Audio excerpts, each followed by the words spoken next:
Hello दोस्तों, योगी की पाठशाला में आपका स्वागत है। तो आज हम नया टॉपिक स्टार्ट कर रहे हैं जिसका नाम है ट्रिग्नोमेट्री यानी कि त्रिकोणमिति। तो चलिए स्टार्ट करते हैं।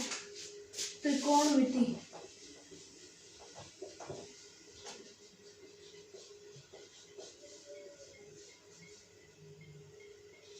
तो सबसे पहले हम देखते हैं क्या होता है एंगल वगैरह। राइट एंगल ट्राइंगल लेते हैं एक। तो जैसे हमने ले लिया एक राइट एंगल ट्राइंगल, इसमें ये होता है 90 डिग्री। राइट एंगल ट्राइंगल का मतलब हो गया समकोण त्रिभुज।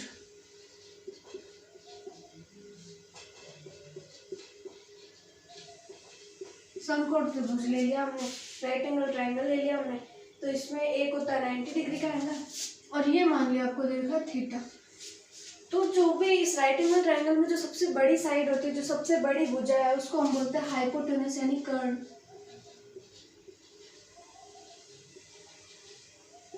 इसको हम बोलते हैं हाइपोटेनस यानी कर्ण। जिस थीटा के रिस्पेक्ट में आपको वैल्यू निकालनी होती है, उस थीटा के जस्ट सामने वाला जो साइड है या जस्ट सामने वाली जो भुजा है, उसको हम बोलते हैं लंब यानी कि परपेंडिकुलर। तो ये होता है परपेंडिकुलर यानी कि लंब। और बची हुई साइड क्या कहलाएगी? आधार यानी कि बेस। तो ये हो गया बेस यानी कि आधार। अब हम देखते हैं कि साइन कॉस टेन। इसके लिए आपको एक ट्रिक याद रखनी है।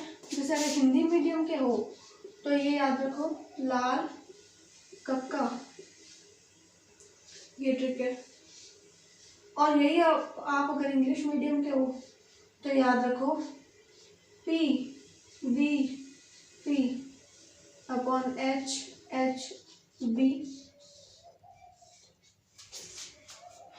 L का मतलब यहाँ लंब है, A का मतलब आधार है, K का मतलब कर्ण है, P का मतलब यहाँ परपेंडिकुलर है, B का मतलब यहाँ बेस है और H का मतलब यहाँ हाइपोटेनस है। तो हम देखते हैं कि ये वैल्यू होती है साइन थीटा की, ये वैल्यू होती है कॉस थीटा की और ये वैल्यू होती है टेन थीटा की। ऐसे ही ये साइन की, ये कॉस की, टेन की। तो देख लेते हैं साइन थीटा की वैल्यू। तो हमें पता चल गया ये परपेंडिकुलर है, ये हाइपोटेनस है, ये बेस है, यानी कि ये लंब है, ये कर्ण है, ये आधार है। तो हम इससे निकाल सकते हैं। तो हम देखते हैं साइन थीटा की वैल्यू क्या हो जाएगी। साइन थीटा की वैल्यू होती है लंब बटा कर्ण यानी कि लंब बटा कर्ण यानी कि परपेंडिकुलर अपॉन हाइपोटेनस। तो साइन थीटा को हम लिख सकते हैं परपेंडिकुलर अपॉन हाइपोटेनस। ये होती है साइन थीटा की वैल्यू। ऐसे ही हम देख सकते हैं कॉस थीटा की वैल्यू क्या होती है। तो कॉस थीटा की वैल्यू होती है आधार बटा कर्ण यानी कि बेस अपॉन हाइपोटेनस।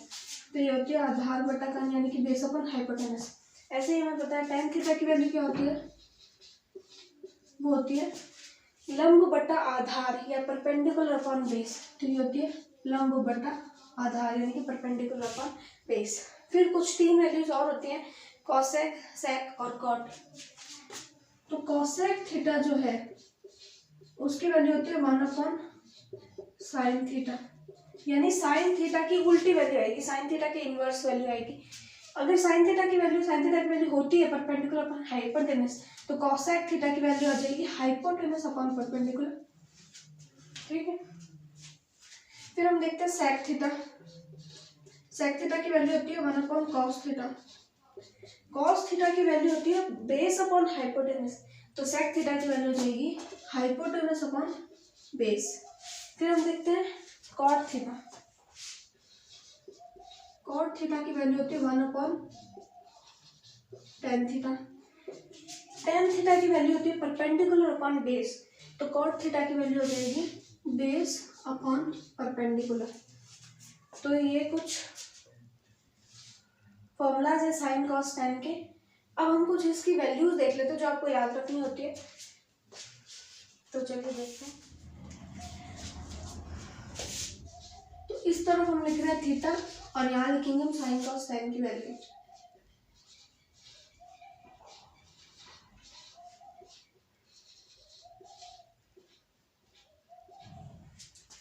थीटा लिख रहे हैं इधर डिग्री में, पहले 0 डिग्री की वैल्यू, फिर हम देखेंगे 30 डिग्री की वैल्यू, फिर हम देखेंगे 45 डिग्री की वैल्यू, फिर हम देखेंगे 60 डिग्री की वैल्यू, फिर हम देखेंगे 90 डिग्री की वैल्यू, फिर देखेंगे 120, 135, फिर हम देखेंगे 150, 150 डिग्री, फिर हम देखेंगे 180 डिग्री, 270 डिग्री और 360 डिग्री। तो ये हो गई 11 वैल्यूज हैं जो हमें इन तीनों के लिए याद रखनी है। तो हम देखते हैं साइन 0 की वैल्यू क्या होती है। साइन 0 की वैल्यू 0 होती है, कॉस 0 की वैल्यू 1 होती है और टेन 0 की वैल्यू भी 0 ही होती है। फिर हम देखते हैं साइन 30 की वैल्यू 1/2 यानी हाफ, साइन 45 की वैल्यू 1/√2, साइन 60 की वैल्यू √3/2, साइन 90 की वैल्यू 1। एक बार ये 5 वैल्यूज हमने लिखी हैं। कॉस थीटा, कॉस 0 की वैल्यू 1 होती है, कॉस 30 की वैल्यू √3/2, इनका उल्टा है।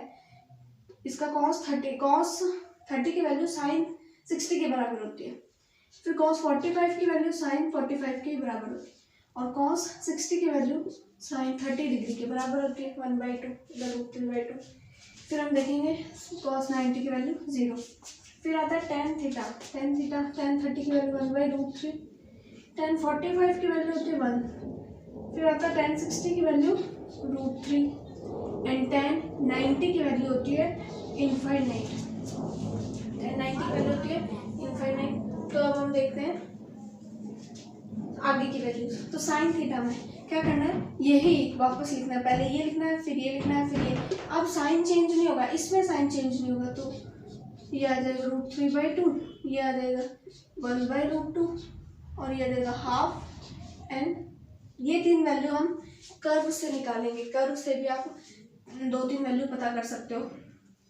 फिर हम यहाँ देखते हैं, यहाँ माइनस लगेगा, कॉस और टेन में माइनस लगता है, वैल्यू तो सेम वैसे ही इन्वर्स हो रही है, लेकिन साइन आगे चेंज हो जाएगा। ये आ जाएगी माइनस का 1/√2, ये आ जाएगी माइनस का √3/2। आगे की वैल्यूज हम कर्व से निकालेंगे। फिर इसमें हम देखते हैं माइनस का √3, फिर माइनस का 1, माइनस का 1/√3, फिर आता है इनफाइनाइट, सॉरी 0, फिर आता है माइनस का इनफाइनाइट और फिर आता है 1। ये आती है इसकी वैल्यू। अब साइन और कॉस की वो तीन वैल्यूज कैसे लिखेंगे, तो साइन थीटा जो होता है उसका कर्व क्या आता है, साइन थीटा का कर्व आता है कुछ इस तरीके से, ये साइन थीटा का कर्व है, और कॉस थीटा का कर्व आता है ऐसा, कॉस थीटा का कर्व आता है ऐसा। ये है 0 डिग्री, ये होता है 90 डिग्री, ये होता है 180 डिग्री, ये होता है यानी कि ये और 270 डिग्री, और ये होता है 360 डिग्री। फिर हम इधर भी सेम कंडीशन, ये है 0 डिग्री के लिए, ये 90 डिग्री के लिए, फिर ये है 180 डिग्री के लिए, ये है 270 डिग्री और ये हो जाता है 360 डिग्री। जो मैक्सिमम वैल्यू है वो यहाँ पे +1 है और जो मिनिमम वैल्यू है वो यहाँ -1 है। ऐसे ही सेम कंडीशन है, मैक्सिमम वैल्यू +1 है और जो मिनिमम वैल्यू होगी वो -1 होगी। तो हम देखते हैं, हमें निकालना है, हम इधर से इसको मैच भी कर लेते हैं। साइन 0 की वैल्यू, साइन 0 पर यहाँ 0 यहाँ 0 रखी हमने। साइन 90 की वैल्यू यहाँ 1 आ रही है 1, तो यहाँ साइन 90 की वैल्यू 1 है। साइन 180 की वैल्यू में रखनी है 0, तो 0। साइन 270 की वैल्यू -1, तो -1। साइन 360 की वैल्यू 0, तो 0। फिर हम देखते हैं कॉस, कॉस 0 की वैल्यू हमने रखी 1, तो यहाँ पे 1 है। फिर हमने रखी कॉस 90 की वैल्यू 0, जो कि यहाँ हमने रखी 0। कॉस 180 की वैल्यू होती है -1, तो -1। कॉस 270 की वैल्यू होती है 0, तो 0। कॉस 360 की वैल्यू होती है 1, तो +1। तो ये तीन वैल्यू 180, 270 और 360 की वैल्यू जो अब आप कर्व से भी निकाल सकते हो। ये है साइन थीटा का कर्व और ये आता है कॉस थीटा का कर्व।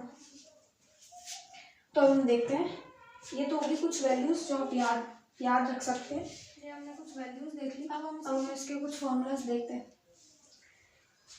जैसे कि होता है साइन ए प्लस बी बराबर sign A cos B plus cos A sine B. फिर होता है साइन ए माइनस बी, इसकी वैल्यू आती है sign A cos B minus cos A sine B. Cos A plus B cos A cos B minus sign A sine B. अब है cos A minus B की value क्या होती है, cos A cos B plus sign A sine B. तो ये कुछ values है।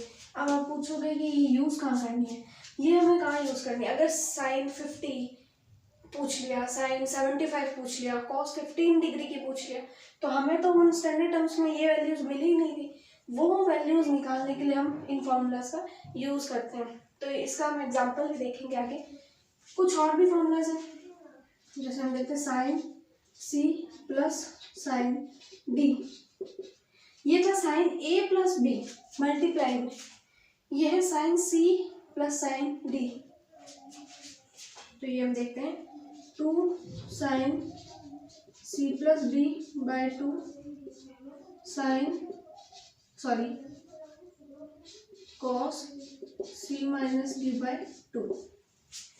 फिर हम देखते हैं sine c minus sine d, ये हो जाएगा 2 sine c minus d by 2 cos c plus d by 2। फिर हम देखते हैं cos c plus cos d equals to 2 cos c plus d by 2 cos c minus d by 2। ऐसे अगर हमें मिले cos c minus cos d, तो उसकी वैल्यू हो जाएगी माइनस का 2 sine c plus d by 2 sine c minus d by 2। ये आएगी इनकी कुछ वैल्यूज। ये भी कुछ फॉर्मूलाज है, ये भी कुछ फॉर्मूलाज है। तो अब इनको अप्लाई कहाँ करना है, तो कुछ एग्जांपल देखते हैं इनको कहाँ अप्लाई करना है। तो चलिए देखते हैं कुछ एग्जांपल्स। तो पहला हम क्वेश्चन देखते हैं। अगर आपको पूछ लिया कि कॉस 15 डिग्री की वैल्यू बताओ, तो हमने जो स्टैंडर्ड वैल्यूज पढ़ी थी उसमें 15 डिग्री तो था नहीं, तो कैसे निकालेंगे। तो हम देखते हैं कि इसको उन जो अभी हमने फॉर्मूला लिखे उन फॉर्मूला के टर्म में मतलब इनको कन्वर्ट करना है। तो हम देख सकते हैं कॉस 15 डिग्री को हम लिख सकते हैं कॉस 15 डिग्री को हम क्या लिख सकते हैं, कॉस 60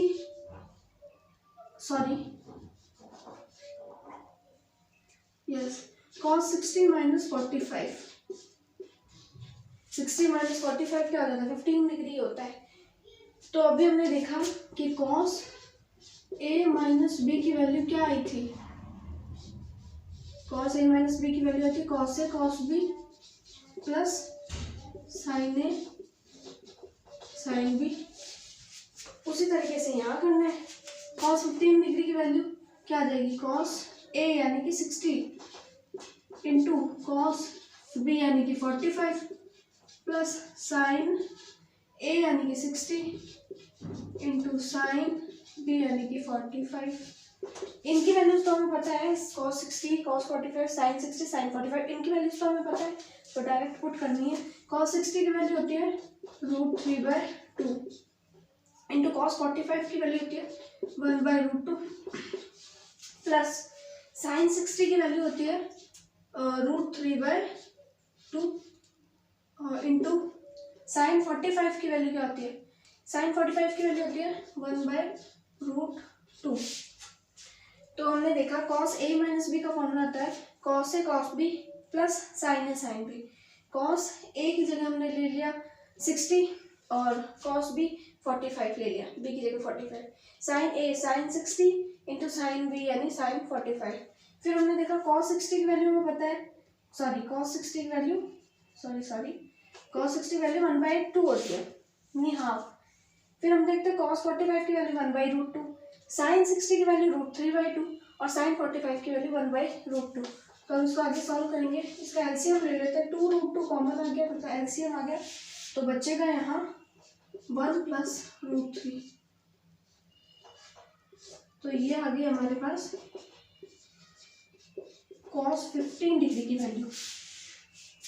तो ऐसी ही वैल्यूज पूछी जाती है जिनका हम कन्वर्जन कर सकते हैं 60, 45, 90, 180, 120, इनकी प्रेजेंस में हम कन्वर्जन कर सके, वैसी ही कुछ वैल्यूज दे रखी होगी। तो ये आ गया cos 15 की वैल्यू। एक और एग्जांपल लेके देखते हैं।